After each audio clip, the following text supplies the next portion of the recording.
There's basically three different ways to buy insurance. You can buy insurance direct. That's through your Geico of the world, Amica, Esurance, USAA is a direct provider. And so you're calling an 800 number, you're talking to a representative from that company, and they're giving you a quote. You do not have an insurance agent when you buy insurance that way. The next most popular way is through a captive company. This is your State Farm, Allstate, American Family, Nationwide, Farmers. You actually get an agent when you call these companies, but they just have one option. That's why they're called captive.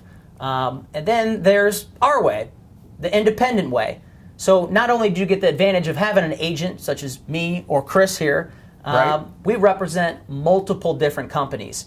And so we are able to get somebody's information, shop you around with multiple different carriers, and then make sure you're getting the best bang for your buck. Because everybody wants to save money, but at the end of the day, you just want to make sure you're getting the best bang for your buck. So it's not necessarily all about price. It is about protection and making sure that you and your family are protected from financial disaster.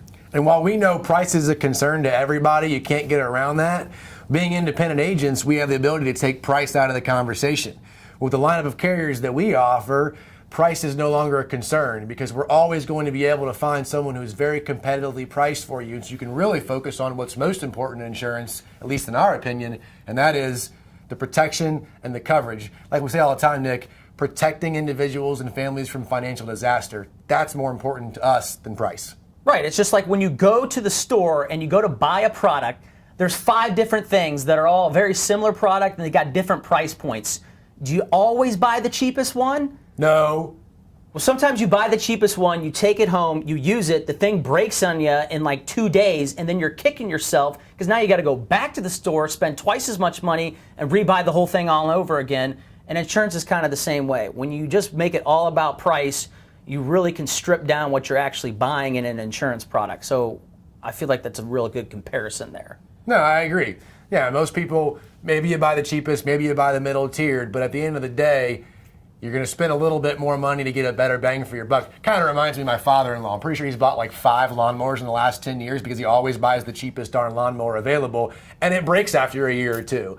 But it just doesn't make any sense. You're going to spend more money in the long run when you do stuff like that. So, being independent and having those extra lineup of carriers, we can essentially eliminate that entire conversation for our clients. All right. And the main difference is just insurance is an intangible product, unlike some of the other things that we're referencing that you buy in the store, a lawnmower, or whatever. Right.